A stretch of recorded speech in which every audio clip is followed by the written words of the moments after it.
Hi, my name is Marguerite Tonery. I'm the author of the Kapheus Series of children's books, and I'm going to talk about the fourth book in the series, which is called Kapheus Fire. And the fourth book is kind of a momentous book, and it comes at a time in the children's life where there has a huge amount has happened in the third book in the series, where now in the fourth book the children are experiencing a lot of grief, and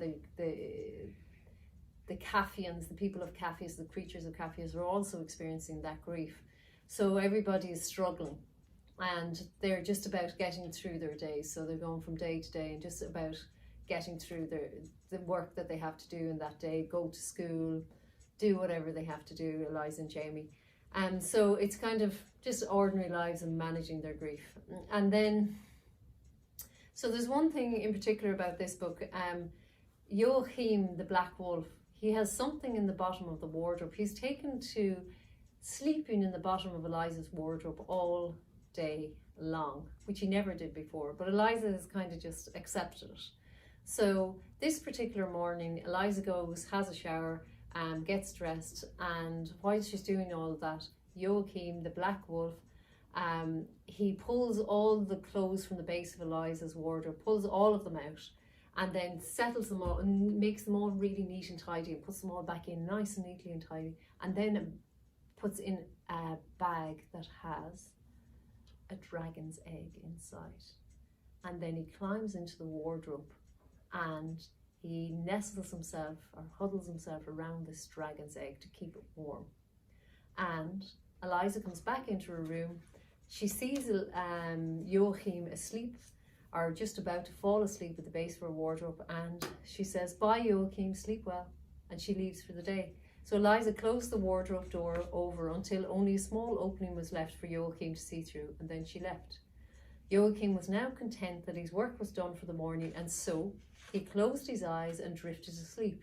His chin relaxed on the pile of clothes as he fell into the dream time.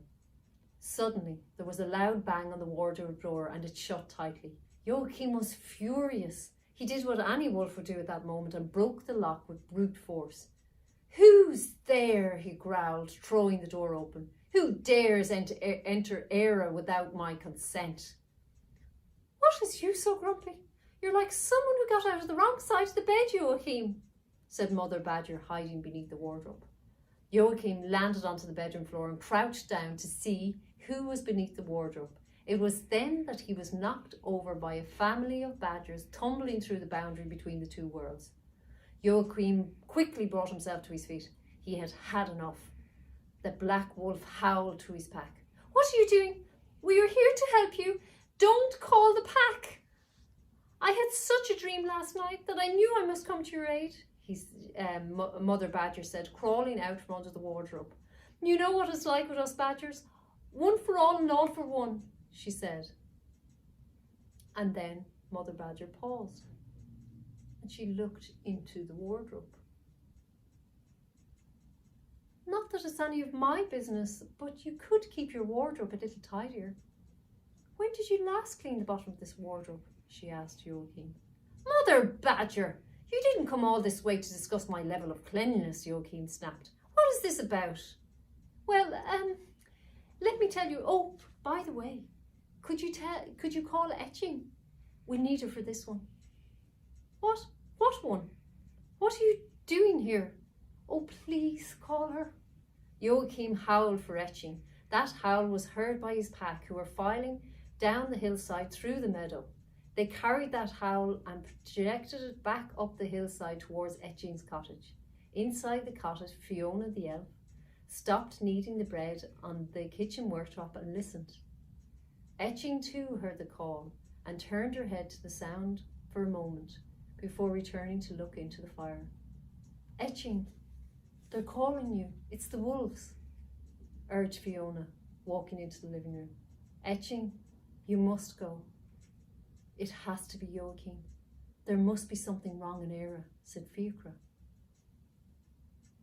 Etching stood up, walked to the door of the house, and within a second she had taken flight.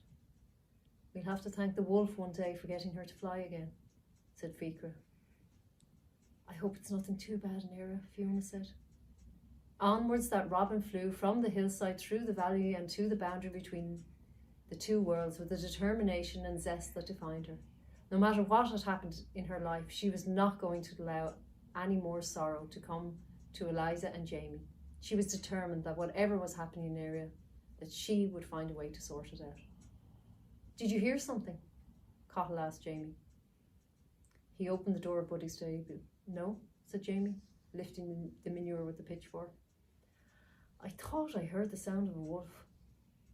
Jamie looked at his dad and then handed him his fork and ran from the shed, across the yard and burst through the front door of the house. Take off your boots, his mother shouted from the kitchen. Eliza watched her brother stumble as he pulled off his boots and ran upstairs with all his might. She dropped her spoonful of porridge back into her bowl and chased up the stairs after him. What's going on? Jamie asked, trying to push his way into Eliza's room. Eliza, your door's jammed, he said, using all his strength. It's Eliza, whispered the badgers inside. And I haven't even brushed my coat this morning. I was in such a rush to leave the set. Oh dear, said Mother Badger, attempting to comb her hair with her claws. Let me in, Jamie shouted. I can hear you. The badgers held steady against the door to stop Jamie entering. Let Eliza in, Mother Badger said. Oh, dearie me. The badger stepped back from the door at the very moment that Jamie pushed his way through, and we all know what happened then. Jamie stumbled, tripped, landed, and then slid across the bedroom floor, and as he did, all the badgers jumped on top of Jamie, all but Mother Badger. They climbed on top of him, and he said, What's this about? But it made no difference. A badger then placed one paw over Jamie's mouth, and with the outstretched claws of another, he faced him in a threatening manner. Oh, my dear Eliza, said Mother Badger, bowing before Eliza. It's a wonderful honour to meet you again, and now as the goddess of Era. I hope you don't mind me visiting you in your home in Era. Jamie mumbled. I'd be a lot happier to see you all if you let Jamie free, said Eliza. Boys, scolded Mother Badger, and the badgers climbed off Jamie, but not before one of them threatened his claws on Jamie one last time for good measure. Thanks, Eliza, said Jamie, getting to his knees. Do you agree, Eliza? Said Fihil, stepping through the drawing on Eliza's wall. Hi, Fihil, said Jamie. Oh, hi, Jamie, I didn't see you there. The wolves slowed down close to the boundary. They smelled the ground for a few seconds and then howled. Only one, the large grey wolf, stepped through. She had long been Joachim's mate and stood by his side in Eliza's room. There's really no room for all of you here, said Mother Badger, trembling. She took a step back from the two wolves. Jamie, Eliza, Aideen called from downstairs. Yeah, Mum? Jamie asked, opening the door. Your dad and I are going to town for a short while. We won't be long. Will you be all right there? Aideen asked. Yeah, Mum. Mum? Did you hear me? Will you be all right there? Yeah, I'm sure, yeah. All right then, we should be back by 2. Don't let anyone into the house, even if you know them, Aideen said, pulling on her coat. Yeah, ma'am. Did you hear me? Don't open the door to anyone. Yeah, all right, ma'am. Ma'am? Yeah? Aideen asked, wrapping her scarf around her neck. Could you bring back some hot chocolate cocoa? All right then, if you promise not to burn the house down, Aideen said, and she closed the door behind her. Hot chocolate? How can you think of your belly at a time like this? Eliza asked. No, I thought I'd give Mother Badger some of our hot chocolate to bring home with her, and I was going to make some for everyone, Jamie said. Well then, if that's the case, I'll have some too, said Etching, stepping into Eliza's bedroom. Etching, Jamie called with delight. It's wonderful to see you too, Jamie, she said, embracing him. And you, Eliza. Come on, let's make some hot chocolate. As Jamie and Eliza walked downstairs with these Kapheans who have just entered their bedroom through the boundary between the two worlds, they think it's only this amount of people. But then the Tuatha Danann, the warriors, the old Irish warriors, enter Eliza's bedroom, walk downstairs, and they find themselves downstairs in the kitchen dining room area.